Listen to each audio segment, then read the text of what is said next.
Gawat janin merupakan salah satu kondisi di mana janin tidak mendapatkan asupan oksigen dan nutrisi yang cukup, sehingga kondisi tersebut dapat membahayakan janin dan membuat perkembangannya menjadi terhambat. Kondisi gawat janin ini bisa diketahui melalui beberapa gejala tidak normal yang dirasakan oleh ibu hamil, seperti ukuran janin yang tidak normal atau detak jantung dan gerakannya yang lemah. Kondisi tersebut tentunya ingin dihindari oleh setiap ibu hamil.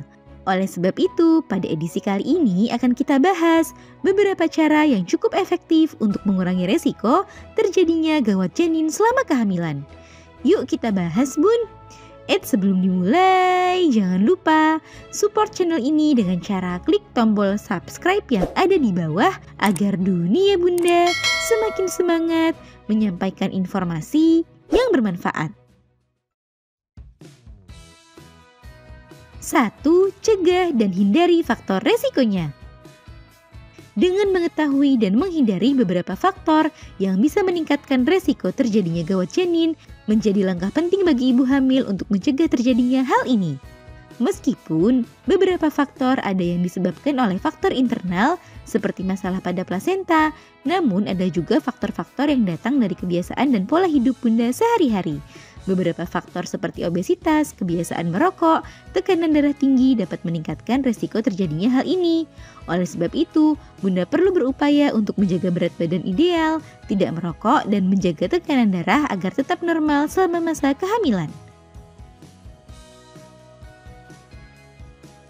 2. Mengenal dan mengantisipasi gejalanya. Langkah antisipasi dan pencegahan lainnya adalah dengan mengenali lebih cepat sejumlah gejala saat Bunda mengalami gawat janin.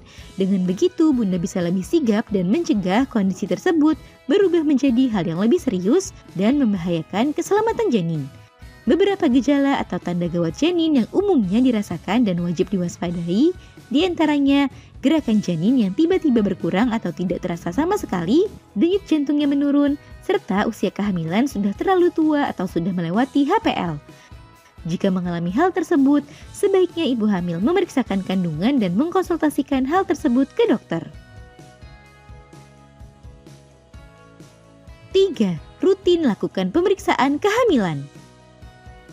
Kondisi gawat janin memang sulit dideteksi tanpa bantuan alat medis dan pemeriksaan oleh dokter kandungan, sehingga memeriksakan kondisi kehamilan secara rutin dan berkala menjadi langkah penting bagi ibu hamil untuk mencegah dan mengurangi resiko terjadinya hal ini selama kehamilan.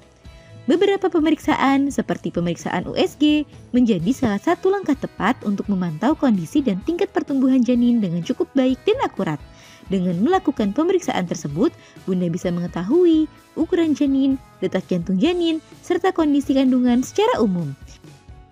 Dengan begitu, kondisi gawat janin ini dapat diidentifikasi lebih cepat jika Bunda rutin memeriksakan kondisi kehamilan ke dokter kandungan. Selain itu, imbangi juga dengan menerapkan sejumlah gaya hidup yang baik selama kehamilan. Dekatkan juga diri Bunda pada Sang Maha Kuasa dan perbanyaklah doa untuk kesehatan Bunda maupun janin di dalam kandungan. Nah, itu dia Bun, cara ampuh untuk mencegah terjadinya gawat janin selama kehamilan. Semoga informasi ini bermanfaat ya Bun. Sekian.